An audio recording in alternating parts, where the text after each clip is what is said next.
What's going on, y'all? And welcome to another episode of the Jermaine Johnson Show. I have my good buddy on here with me this week, Adam Bailey, and he has become one of my good friends over the past. Man, it's got to be about almost 5 years now. Yeah, 5 years. whenever the Yang stuff started, Yeah, did man. I a just campaign video realized. for you. Jesus, I just realized it's been that long already. Oh my 2019 God, was man. both a year ago and actually really 5 years ago, which time Yeah. is not real. Jesus, man, time is really flying by here, man. It's Yeah. quite interesting here, man. But nevertheless, Adam has become a good friend of mine. We got close to him as well as James, and they are doing some amazing stuff in the film industry. And we're about to get into some of that stuff that's going on here because I've got some really interesting questions that I know he's going to be able to answer. But the first thing I want to do, the first question I want to ask you is just tell the people who you are, what you're doing, and where you're from, and that type of stuff. Yeah. So my name is Adam Bailey. I am the Chief Creative Officer of Fourth Industrial Pictures, which is a new startup filmmaking company that is all about making, new, interesting, exciting, unique stories from start all the way to finish, all the way into, distribution. Most of the time production companies don't do distribution, but we are self-distributing by making events that are not just like come out to our screening. They're bespoke, and so it's like you'll have actual Q&As, and there'll be like vendors, and we'll have we have displays that show off the behind the scenes work and kind of get into like the themes of different movies that we're doing. And each event that we do is going to be a little different, and it's going to be tailored to the events that we do. So I know I'm kind of getting in hard into the pitch of Fourth Industrial Pictures, but we're really trying to do something unique and like kind of give some new life into the film industry that is really going through it right now. Yeah, so I am obviously a filmmaker. I am an editor by trade. So I was a video editor for about 10 years and would make my own movies on the side. So I've always kind of dabbled in everything filmmaking, from audio to video, in front of the camera, behind the camera, all that kind of stuff. But by trade, I made my living being an editor for a long time before striking out on my own with James Treacle Smith, my business partner, to make Mark Finder, that eventually turned into Fourth Industrial Pictures. I'm originally from Indianapolis, Indiana, as is a lot of the other guys on my team. Everyone on our team has some sort of connection to the Midwest. The Midwesterners are here to take over. So Yeah. The Hoosiers, baby. the Hoosiers are here. The Hoosier Mafia is what we call ourselves. But Can you tell us about like that Hollywood strike that was happening? What exactly was that about? How did that happen? What do you all that is like? What separates you all from having to go down that same pathway of what we saw in Hollywood? Well, that's obviously a big question, but to kind of set the stage for that, the strikes happened, and they kind of somewhat regularly happen in like these intervals now, because contracts for all the people who work in different aspects of the industry run up every like 3 to 4 years or so, right? And for a while they'll re-up it as long as everything's okay. But for the writers, so I'm trying to reorient. You have the Writers Guild, which is kind of a separate guild, union unto itself, and you have the Actors Guild, and now you also have the unions that represent all the different crew members, and basically all the different kinds of jobs have kind of their own unions, right? And so what happened is that at the same time, the actors and the writers unions kind of contracts ran up at the same time. And for a long time now, they were kind of getting screwed by streaming.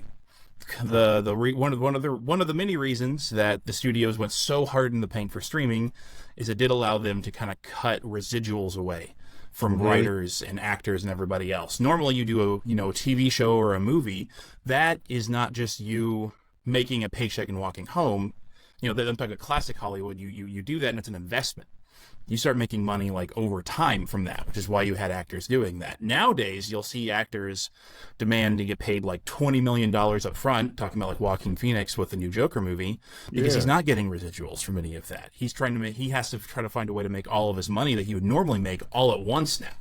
So the incentives are really screwed. It's just like normally like you could be a TV writer, right? You write 100 episodes, it goes into arbitration, you're set for life. Yeah. Right, like you're gonna get. I actually work with somebody now on one of the other projects we're doing. That's he worked in TV for a long time. He gets residuals, that's your retirement. Yeah. You know, it's like some of them were very wealthy. Some people just, you get to retire because you did that. And not unlike a bunch of other companies in America, Hollywood found a way to kind of cut that out with streaming. Streaming became a loophole for a lot of people's wages. And that trickled all the way down. It trickled out to everyone in the industry, which is why we're also possibly facing another strike from the people from the crews, right? So like that's possibly coming down the pike right now too. But the thing is, it's like any union strikes and it grinds the entire production to a halt. And so the fact that we had 2 striking at the same time is pretty significant. That has happened before, but it's been decades. And so, you know, residuals is the big thing. They also started complaining about AI, and they're afraid AI is going to take their jobs, which I'm mixed on that. I think they use that as their rhetoric, maybe a little bit too much, because the money aspect is like a legitimate grievance. Yep. AI, I'm sure we'll get into this a little bit, for AI with filmmaking is a mixed bag that does have some positives to it, and I think there's been a lot of fear mongering over it, but they still wanted to make sure that like companies aren't going to be like, we're going to just scan your face as an actor and just replace you. Yeah. Which I think that is a legitimate concern.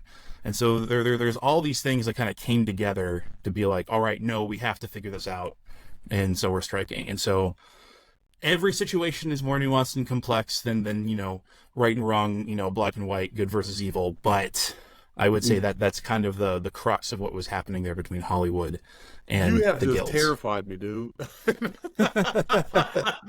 I mean that you have absolutely just terrified me with this stuff. You know, I'm not against unions at all. I'm a pro-union guy, but you also just made me a little bit more fearful of unions, man. Because you said like each group has their own, like they has almost like their own individual union.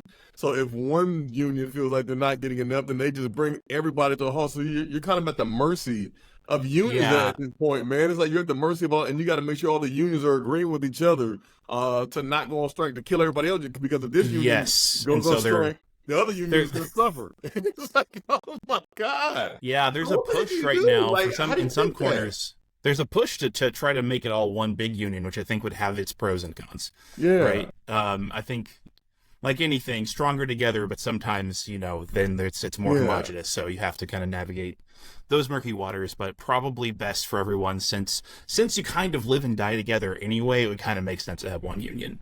I think it would make absolute perfect sense to have just one big union, because to just kind of flesh out all the issues for each individual group. So you have that one individual union to do that, because like I said, like I was just saying, if one union feels like they got screwed, so they just strike, they're gonna bring everybody else down. Yeah. You know, while they're doing it, and then the other union gets what they want, and then the other union is like, well, no, I didn't get everything that I want. I mean, and it gets worse and worse and worse depending on the number of unions that you have. Oh my goodness. There's definitely more room for bad faith acting, right? Yeah. To kind of be like, well, we're going to tear everyone else down to make sure we get like a little bit more. So it can be greedy. I feel like most of the time it's not. I'm mostly on the side of unions, but there's, again, things are all a mixed bag. And like we do kind of operate a little bit more outside of that space. We're fairly young, and so we haven't had to really deal with you know, the complexity of unions as much ourselves. Texas, fortunately, which is where I'm at right now, I'm in Austin, Texas. And Texas is a right-to-work state, so you don't have to be in a union. Like, you know, guilds cannot prevent you from working if you're not in a union. Yeah, which is nice. Yeah. And because, you know, unions can make sense, but the dues can sometimes be exorbitant, and it can be a little gatekeepy sometimes. Mm-hmm. Too. So I think we enjoy the freedom of not having to worry about that as much. And there also were things, again, during the strikes where I would see people being like, well, we're not going to do any productions at all out of solidarity. And it's just like, but these companies are companies that were like, hey, we'll meet the terms of the Actors Guild. We'll meet the terms of the Screen Actors Guild. We'll sign that. Yeah. But the people were still like, no, but you shouldn't do any production at all out of solidarity. Yeah. And it's just like, but if you're paying them what they need and all the demands are being met, like, why can't we let competition come in and do that? it's something I didn't quite get, and it kind of seems like it's like the guilds who are also tied. They've hitched their wagon to Hollywood, so even though they're strong-arming Hollywood, they need Hollywood to not have any competitors. So that's where I feel like the rhetoric for that kind of came from.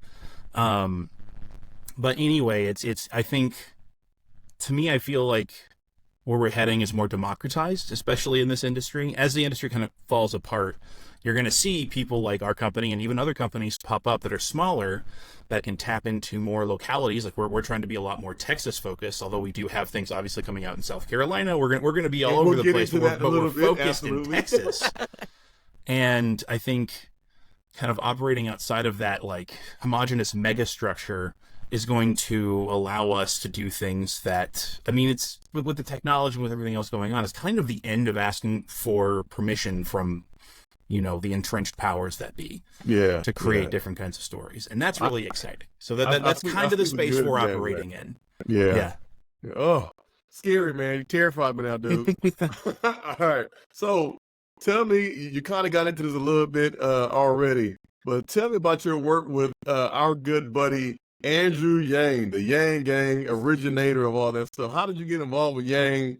You know, what type of work were you doing after, you know, all that type of stuff? So James Treacle-Smith, my business partner, as you know, he helped make I Got Myself a Yard, which we'll talk about here in a little bit as well. James was super hard into the paint for Andrew Yang when he came out. He kind of got me involved and a bunch of other people online involved because, you know, he was extremely active on Twitter. And I think, you know, he would even make his own pro bono campaign ads for Andrew Yang, because James at that time was doing a lot of campaign ads for other people. Like he was working at a company where he did a lot of campaign ads for Democrats. And he's just like, I'm going to take the skill set that I have and back the guy that I want. Just, you know, on my own time, you know, with my own money, my own skills. And that got a little bit of the attention of Yang. And at some point, I think James just texted him and it's just like, hey, we're doing this doc about your buddy Jermaine Johnson. Let's talk. And Yang actually like DM'd him. He's like, here's my number. Let's talk. And that led to us, you know, trying to get support behind this documentary, but it also led us to the discussion of, well, we have, you know, skill set that you need for like your podcast and other things. Let's talk how we can help. Which was so that's the long story of how we got involved with Yang. We ended up producing his podcast for a few months. We got really fortunate in that a couple of our other projects really blew up. I got a bunch of support behind it, so we kind of had to choose where our time focused. So we departed from the podcast and kept pursuing our narrative or our documentary projects. But we had a really good time working with Andrew and listening in on all this. He's supposed to be on here too. He's going to be on. Him and Zach are scheduled to be on here sometime this month. So I'll make sure we talk about this here as well. We went to New York. So one of the things we ended up pitching them on is we went to New York and we revamped their set for them, their podcast set. So like the blue, red, and purple set. They just had paneling up in there. We're like, hey, we're gonna like revamp your studio and help like set up like a more conversational space. So that was actually my first time in New York. That was a lot of fun. So y'all who are tuned in to Yang Speaks and that type of stuff, just know that my good buddy right here, Mr. Adam Bailey and James Treacle-Smith, assisted with all of that cool stuff they have up there, man. So they're nationalized. Shout out the other part of our company. There's plenty, but there's also Ben Grimes, James's brother, who's been with us for years now. Also went out to New York and also helped produce and edit on the podcast. Wow, man. Well, how exactly did you even get involved in the film industry, man? Like, where did this originate from? Oh man, trying to think what the. I went to school for it. I went to Ball State University to do film. It wasn't even an RTF degree like we might get at University of Texas. It was telecommunications is what they called it back in 2013. That was an outdated term even in 2013. But yeah, I got a telecommunications degree because I knew I wanted to do something with video. So when I was younger, I really loved playing video games, and I noticed that our computer had a port where I could plug my GameCube in, and I did that to record, and I edited video game footage to music, and I was like, this is really fun, and I posted it online. A lot of people praised it, and I think even at some point somebody was just like, you got to become a filmmaker, you're so good at this, and that really made me like think about that, because before I wanted to be a pilot, but I get horrible motion sickness, so I was like, I can't really do that. And I was like, I want to be a storm chaser. And I actually got a minor in meteorology, or I was going for it in college. And I was like, I don't like the math. I like how pretty storms are. So I'm just going to focus on like the filmmaking aspect of this. I actually like, I like the visuals of all this. As it kind of like was a gradual realization of like, no, I like just putting all this stuff together. Like the visual art element of things. So that led me to going to college for it, which led to me, I knew I didn't want to stay in Indiana.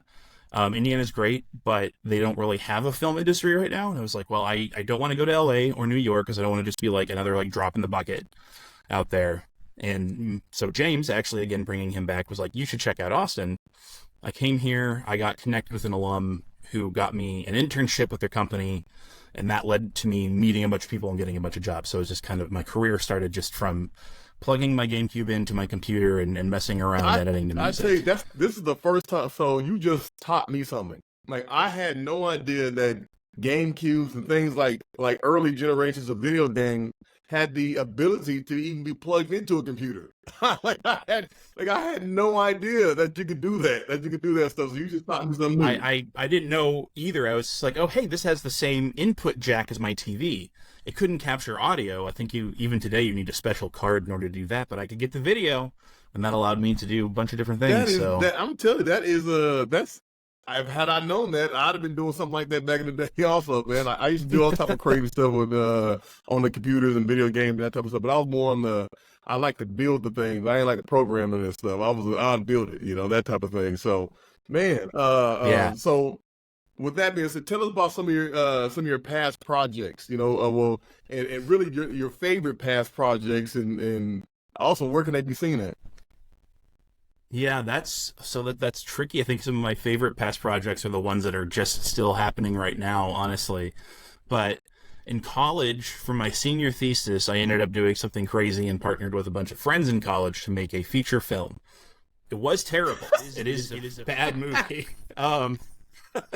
But I learned a lot, and we had a lot of fun doing that, and a lot of struggles on it too, because we went really hard. We wanted like an 1.5-hour feature film about people in a society that took drugs to suppress their emotions. What do emotions really mean? It's the terrorists that have the real emotions. Again, extreme film school concept, but we got barely any sleep during like the 1 week that we really filmed it, and again learned a lot in that process. And then that took me to Texas, where I tried to do, I also, senior year of college, shot a bunch of short films with James. We both did collectively, between us and our collaborators, made 12 shorts in 12 months, one a month, which was a crazy feat. It was a lot of fun. All that in that short amount of time? Jesus. Just sheer determination, and again, lots of collaborating. It's just like, so James made a bunch and I made a few, and we had other collaborators who filled in the gaps in different places. So you can't do it all yourself. I think this is kind of, if I recently, my wife teaches at a school. She's a school counselor, and I came to her career day, and what I try to teach all the kids was just like, one thing I love about my job is it's collaborative. You have to work, like, look at your classmates. You have to collaborate if you want to do things like this. You're not gonna be able to do it by yourself. So yeah, just the answer to how we do it, you not by yourself. What's that movie? Y'all got a movie that you had just did I guess like a premiere on. Yeah, so they call it the Premiere Roadshow. Yeah. Premiere Roadshow for Fourth Industrial Pictures. That's the events I was just talking about. And it was called If They Took Us Back. That's and right. So we partnered with Holly Charles Pearson, who is a brilliant writer, playwright from Houston, who lives in Austin now. James and her had a very, just kind of like fated meeting at a Austin Film Society meeting, and she was nervous but kind of pitched her idea. And If It Took Us Back it's an alternate history, kind of drawn from Holly's own teaching experience, where with around emancipation, it really could have gone two ways. Where, black people stayed, but there was a lot of talk and even programs being talked about, like, what if we take all formerly enslaved people and bring them back to Africa? Mm-hmm.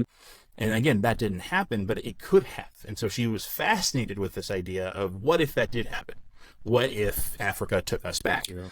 And so it sort of has this alternate, like, history where civil rights still played out, but in Africa in a very different way. Yeah. And her thought is absence makes the hearts grow fonder. And so now reparations in year 2024 is happening in America, and they're offering the formerly enslaved people that went back to Africa reparations if they come back, which is just like riches beyond their imagination. And so our main character, though, because of all the bad stuff that happened in America, because this is his true heritage, because there's a lot of other people he's going with that are faking being returns, but he's struggling with the decision to come back. Should he come back? Is this the right choice?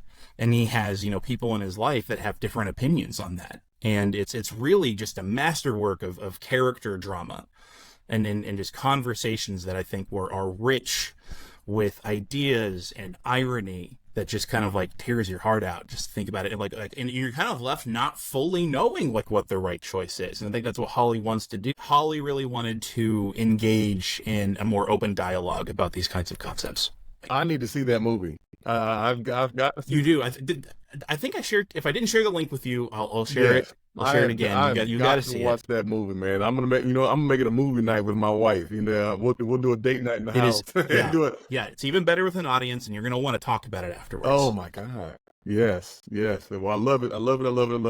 Gotta do it. Most people don't even realize though that I actually got a minor in theater. Right, so I got a yes, yeah. You don't realize that I got a minor in theater. I'm maybe 2 classes. I say about 2 classes short of a double major. So I've actually been considering going back to school to get that major. Get that second major, man. I only got to take a couple classes, man. I can probably knock that out in the summer. But you've told me about this. We've got to get you in something that we do sooner than later. We're gonna have a role for you. I gotta be an actor in one of your films, dude. You gotta have me as an actor.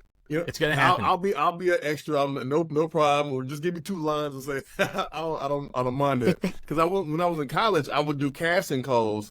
And I did a couple casting calls, but my basketball season always interfered with the rehearsals and all different type of things. But I did more of the writing. I did more screenwriting. And when I wrote something, my professor, Franklin Ashley, he said, Jermaine, oh my God, like you are an amazingly talented writer, and you could really make it somewhere in this film industry. I didn't believe him. I'm like, man, what the heck ever. So he took one of my screenplays and sent it to Dick Wolf. I had no idea who the heck Dick Wolf was. Had no idea who this guy was.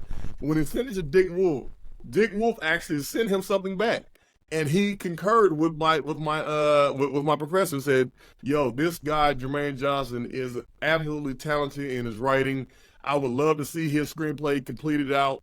And then when it gets completed out, contact me, and we'll sit down and we'll do this, that, and the third." And my professor, he took that email and he printed it out and he gave it to me. And he said, Jermaine, if I were you, I would frame this email. He said, because this is absolutely amazing. I just I said, I didn't know who Dick Wolf was. I ended up just crumbling up the paper and just threw it somewhere. I had no idea who that to this day. No. But now as an older person, I see him on Law and Order, like the name, and I'm like, yo, that's the same freaking guy that my professor was talking about. Now I feel stupid as hell that I didn't hone my skills and get involved, man. So do you have any stupid gaps like that in your life? I doubt it, because you're a little bit more intelligent when it comes to this type of stuff. I'm sure. I don't know that I've done anything specifically like that, but I just I'm socially awkward. I can be very socially awkward, so there's definitely, who doesn't have the things where it's like, oh my God, I shouldn't have said that. No, you've told me about this script before. What's the name? The script was essentially about, I'm trying to remember what the name was. I can't remember exactly what I titled it as, but it was about a guy who was living in New York City. And he had an internal conflict between being in the streets and trying to get out of the streets and trying to realize, that he had something else. And he had a girlfriend and she had 4 children. The 4 children obviously were not his. They were by 4 different men. She was a stripper, and he was taking care of the house. And taking care of her, and he was trying to get out of the drug game, and he was really trying to think about the future of really making her into a good wife and taking care of those children and getting out of the slums. And he would sit down with this young kid that would be outside, who was like 12 years old and but was following in his footsteps and being a gang member and a drug dealer, and was actually giving him some advice some days, on certain things. And it was talking about, and he just kind of went down that, and he had a best friend that he was doing some crazy stuff with and that type of stuff. So it was following along those lines of that. And eventually he made the decision to do the right thing, and then some crazy stuff popped off and he got dragged back in. So it was like that, man. But I wish I still had the script. I wish I still had it because I was going somewhere with it, man. And my dumb butt, I don't know where my professor's at today. So Professor Ashley, if you still have a copy of my script, please give it to me. And Dick Wolf, because you have my script also. If you still have the script somewhere buried in your email, send it back to me, man. I'm sure it got played out in some episode of Law and Order by this time, man. But he's just like, yeah, this is great.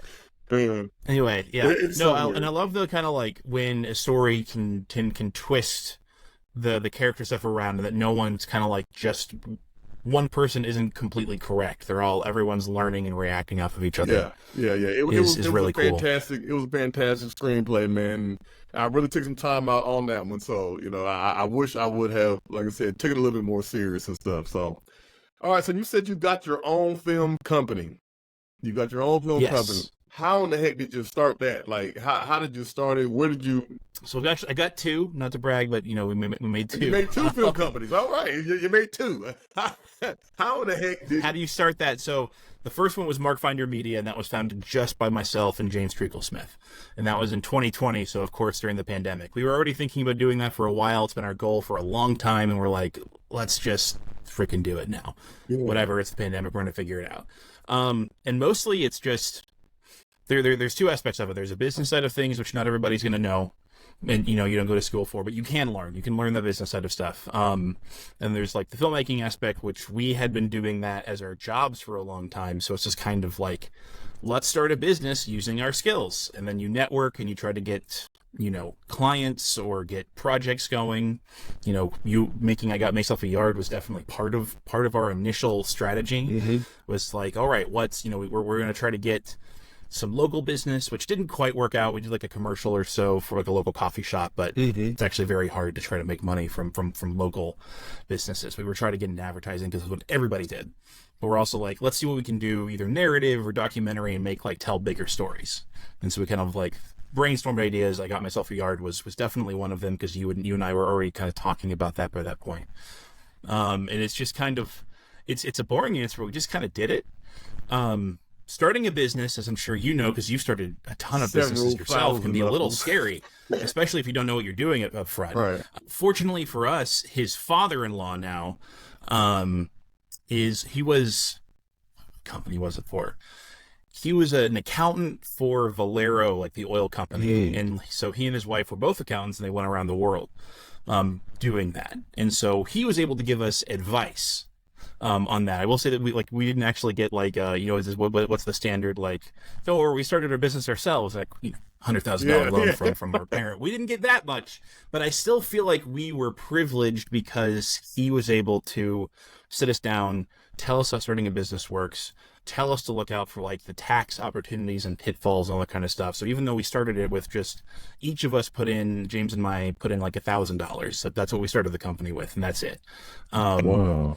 And our connections and our gumption and all that kind of stuff. So, but again, we had access to that information from his father-in-law, which is invaluable. It gave us the confidence we needed to actually forge forward, rather than just being totally scared of the dark forest that is starting a business. And that allowed us to get more experience, and that eventually ramped into starting Fourth Industrial Pictures. And Fourth Industrial Pictures started because we've been doing Mark Finder for over 3 years now, coming on 4 years. I Got Myself a Yard, and that led us to doing our other project that is still ongoing, Republic of the Rio Grande, and that's had some money behind it. So we've been able to live and work off of that. Wow. But we know that that's going to end. And we've been, in the industry, we realized, especially James realized, the industry is in chaos and decay. The pipeline of, you need to go to film festivals, and you need to get somebody to just randomly believe in you and give you the money for your project. And I'm not trying to disparage the need to pitch and win people over on your story. You're always going to need to do that. But it just kind of felt like for the vast, overwhelming majority of people who are skilled and talented and have ideas, it just, it was blocked. Like we were seeing other people in town, like businesses get shuttered. Production companies that had been here for over a decade, because even though they won all the awards, they did all the right things, all the film festivals, they couldn't get their projects greenlit and they couldn't get the money for it. So we're like, what are we going to do? Because it kind of felt like it felt like independent film is a charity that rich people occasionally shell out money for, so that way they can go to dinner parties and talk about what they're doing. And that even itself isn't necessarily a bad thing. I think patronization has its place. But we want this to be a business. We want to be able to say you can turn a profit, you can do this and turn a profit. Where more of it's just like you're going to dump all this money into the films and then nothing's going to happen, and you just got to be okay with it. And it's like, that's a hard. You can't tell people that, man. Which leads to people lying, right? You're just like, oh, no, we have all these connections. We're definitely going to sell it to Warner Brothers, and you're going to make all your money back. Don't worry about it. And you can even ask the question of like, well, how do they make their money back? Where does the money come into this pipeline? And you're just kind of like, don't think about it. Don't think about it, right? Like, and we didn't want to do that because that's insane. And so James sat down and I was just like, so what can we do? And I remember he brought me in for a coffee meeting. He's like, I had an idea. I think we have to self-distribute by doing events. You charge tickets, you sell your own tickets, you sell concessions, you sell merch. And if you keep the budget low enough and you use technology to kind of help keep the budget low enough, these films can be profitable, which is what we're finding out now from If They Took Us Back. And eventually I got myself a yard and the other things we have coming down the pike within the next few months. That if you can just take things directly to the audience and you don't spend too much money on it, you can create value and get a groundswell behind it. We sold out our first screening for If They Took Us Back, over 300 seats at the State Theater, which is part of the Paramount complex, and which is historic downtown Austin State Theater. And the energy for that was just crazy. It was electric. And then we went to Houston, Emancipation Park, and we didn't sell out both of our screenings there, but we still sold, I want to say, close to 400 tickets total there. And people they loved coming out, and it was, the ticket prices are higher than your matinee or your normal tickets at a theater, but we're not just giving you a theater experience. The movie, If They Took Us Back, is just 30 minutes long, but there's a concert. There's Q&As, you learn about history, there's a chance to talk with everybody else about it. Again, there's vendors, there's things to look at. It's a whole event. It's a whole experience. Which is which was, again, that was James's idea from the beginning of like, we need to put more value into film and we need to not treat it like it's disposable. Let's create an entire event around it. You come out for an evening, treat it like live music. Oh my, I like that. That was like a year ago that James and I had that conversation. And from then to here, we've been building up to, again, the Juneteenth screenings of If They Took Us Back. And that was amazing for us to finally reach that point. But we're trying to prove to everyone in the world that film obviously still has value, even though the market itself has been in steep decline. And you just got to give a different experience to the audience members. People are hungry for all this kind of stuff. It's like, filmmaking is not going to go away. We're going to figure it out. But it's incumbent on us to kind of figure out a better way than just try to like wait until everything falls apart and rebuild the exact same thing. It sounds like film reimagined. I like that. I like that whole. Our motto is picture more. Fourth Industrial Pictures, picture more. Picture more than a movie. Picture more than a concert. Picture more. I absolutely love that, man. I didn't even think about, making all these things into like an actual experience. I absolutely love that idea, that concept there, having people do Q&As, that type of stuff. Which now brings us to my favorite and the final part of this interview today, which is, tell us about what the heck is this film that you have been referencing this entire time we've been on here, called I Got Myself a Yard. It sounds interesting, like it's about to be a box office hit, like it's got some handsome guy as the main character. It sounds amazing. Tell us about that. Yeah, so back in 2020 when I did, was doing some political ads with Jermaine, back in 2020 when I was doing political ads with James for, various candidates, both paid and unpaid, I got this text from some random guy in South Carolina named Jermaine Johnson, Dr. Jermaine Johnson. And he was just like, hey, I need this campaign ad and James can't do it. Can you do it? And I did it. And he was like, oh, this is so great. You should do my documentary. And I was about to be full up that fall. I didn't know what to do. And I was like, well, I don't know who you are, and I am busy, so maybe down the line we'll see what happens. And those plans that I had for the fall kind of fell through, and the more I learned about this, I don't know, so man, Jermaine, the more I learned about your story, I was like, this is incredible. This dude is great. And that led to James and I doing a Kickstarter, flying out to South Carolina for an entire week, which is not much time to capture all that. That was a crazy, I guess it was 8 days, and we worked like 10 to 18-hour days each day. We filmed this, and what we've come up with is now a very intimate portrait of a Black man's life, your story. It's very much almost like journal entries from you, kind of explaining how your life went. Yeah. Most documentaries, you're jumping around to a bunch of different characters, which is great. I love that in documentary, but this is very different. It feels a lot more personal and intimate, because we have 6. I'm going to try to make sure I remember this correctly. I think we have 5 distinct interviews of you in different places, different locations, and different feelings to it that help evoke different stories that we sometimes intercut between. Just something that I haven't seen before. I was very excited to do that artistically. Well, I'm gonna tell y'all, and then also help bring that stuff to life. I have using with the help of AI to illustrate, and then Photoshop and After Effects in hundreds of hours. I have kind of hand animated scenes from your life, using kind of different techniques that I think I've seen before as well. I'm tooting my own horn here, but I think it looks very cool and unique, to kind of help highlight these parts and give additional drama and emotion to you telling your own story in ways that we don't have pictures or archival from those times, right? That you're talking about times in your life that you're not going to have a film camera around you, or somebody with a photo, with a, even a point and shoot click camera.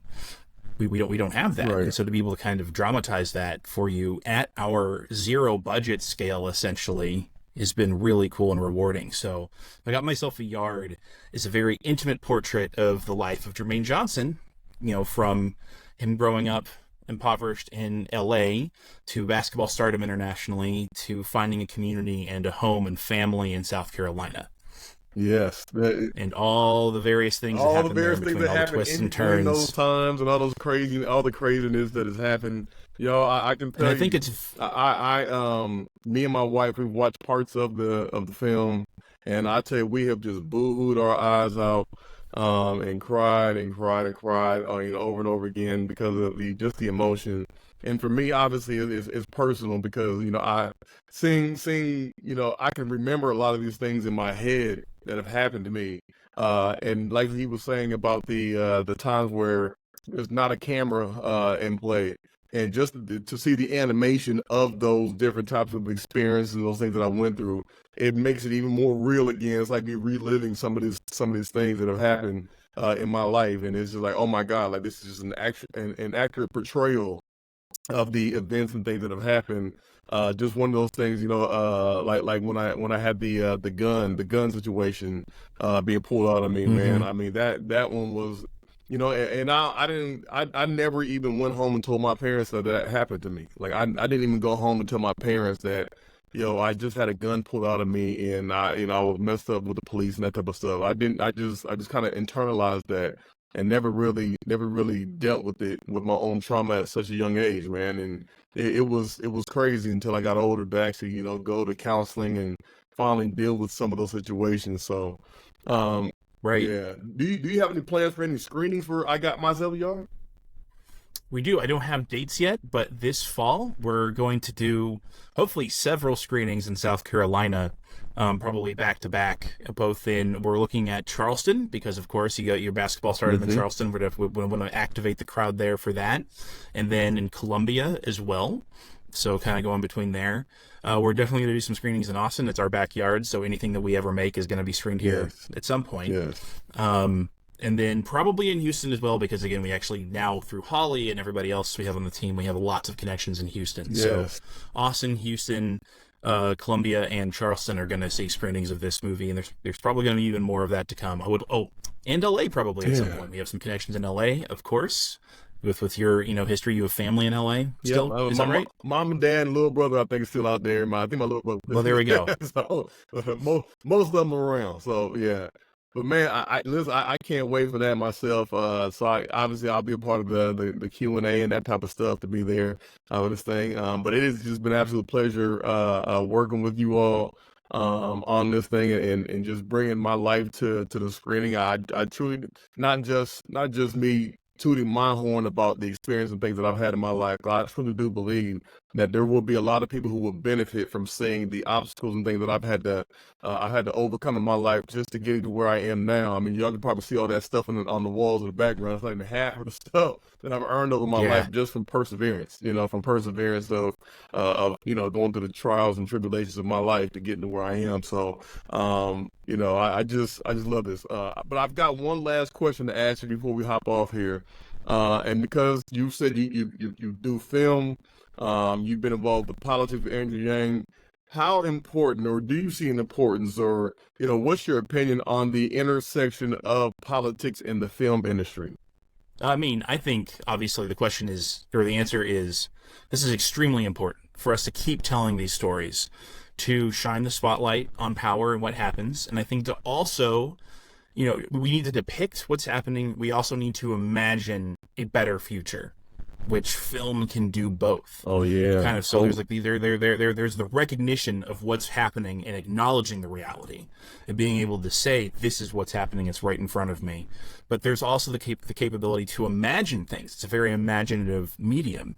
And so we need to be able to be like, wouldn't it be better if this is what the future looks like? Let's imagine maybe we can actually have some nice things. So maybe in 100 years we can things will be different in this specific way. Maybe the Supreme Court won't have as much power, to your point. Maybe let's imagine what it's like to have a president who doesn't suck. Yeah. As funny as all this is, and kind of bleak it is to say it, we need filmmakers to both depict and imagine. Depict the bad, imagine the good. That's right. Is kind of what I would say if I need to kind of truncate it. That's what we really need right now to kind of keep going. And the thing is, you can do both. There's a project we have going on called Republic of the Rio Grande. We've been following a nonpartisan nonprofit in the Rio Grande Valley, registering people to vote. And it's revealed complicated, messy, but also interesting politics in this land that is, even in Texas, kind of 5 hours separated from everything else. And what kind of comes with that. So not to toot my own horn or, pitch more of our projects, everybody, but we are taking, I think, a very nuanced approach where we can, a lot of the characters we follow, a lot of the subjects we're following are women.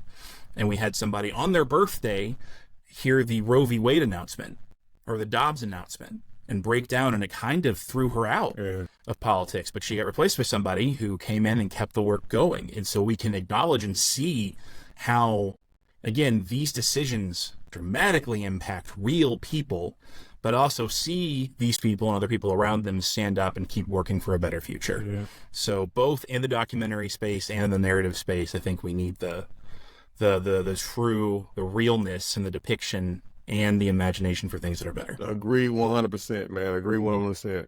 Well, Adam, it has been a pleasure sitting on here with you, talking about this stuff, the important Likewise. Man. Can you tell the people how, if they want to reach out to you all, at Fourth Industrial, how could they get in contact with you all? Is there an email, number, anything that they can, website, anything that they can get in contact with you all? Yeah, so our website is www.fourthindustrial.pictures. So if you type in that, you can come check us out. You can see projects that are coming up. There's also a contact us page on there. So that is fourthindustrial.pictures. All right. And so, yeah, that's where we go to. We also have an Instagram where if you type in Fourth Industrial Pictures, you'll find us there.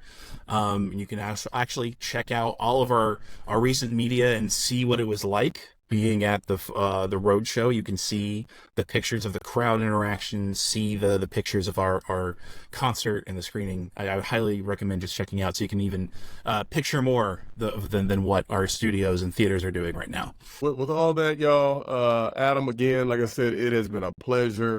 Hopefully we'll have you on here again. Hopefully we'll have you all in South Carolina very soon for the screenings of I Got Myself a Yard. Y'all, I'm not being I may be a little biased, but I think it's gonna be his best film just yet. It is. It's true. He's not lying. Cool. So it's cool. I'm really excited.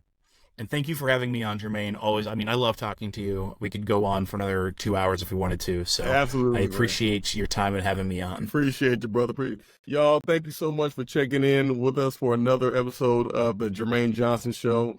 Appreciate y'all and have a great rest of your week. Thanks, Jermaine.